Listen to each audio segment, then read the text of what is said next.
കോതമംഗലം താലൂക്ക് ആശുപത്രിക്ക് മുന്നിലെ റോഡിൽ ശക്തമായ മഴയിൽ വെള്ളക്കെട്ടുണ്ടാകുന്നത് തടയാൻ മുനിസിപ്പൽ അധികൃതർ നടപടിയെടുക്കണമെന്ന ആവശ്യം ശക്തമാകുന്നു. ഇനിയുണ്ടാകുന്ന മഴയിലും വെള്ളക്കെട്ടിന് സാധ്യതയുള്ള സാഹചര്യത്തിൽ അടിയന്തര ഇടപെടൽ വേണമെന്നാണ് ആവശ്യം.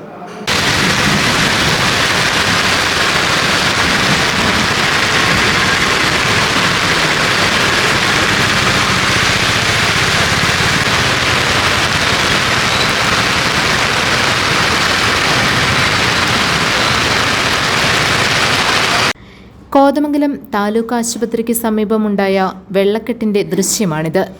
റോഡിൽ വെള്ളം നിറഞ്ഞതിനൊപ്പം കടകളിലും മറ്റു സ്ഥാപനങ്ങളിലും വെള്ളം കയറി.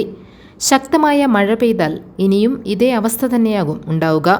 കാരണം വെള്ളക്കെട്ട് ഇല്ലാതാക്കാൻ ഇതുവരെയും നടപടിയൊന്നും ഉണ്ടായിട്ടില്ല. വെള്ളം ഒഴുകിപ്പോയിക്കൊണ്ടിരുന്ന തോട് മൂടിയതാണ് പ്രശ്നം. ഈ തോട് പുനഃസ്ഥാപിക്കാതെ വെള്ളക്കെട്ട് ഒഴിവാക്കാൻ കഴിയില്ല. അടിയന്തരമായി ഉണ്ടാകേണ്ടതാണെങ്കിലും വേണ്ട ഇടപെടൽ നടത്താൻ അധികാരികൾ തയ്യാറായിട്ടില്ലെന്ന് ആക്ഷേപമുണ്ട്. സമാന പ്രശ്നം ഇനിയും ഉണ്ടായാൽ സമരരംഗത്തിറങ്ങാനും വ്യാപാരികൾ ഉൾപ്പെടെയുള്ളവർ ആലോചിക്കുന്നുണ്ട്. GTV news, Kothamangalam.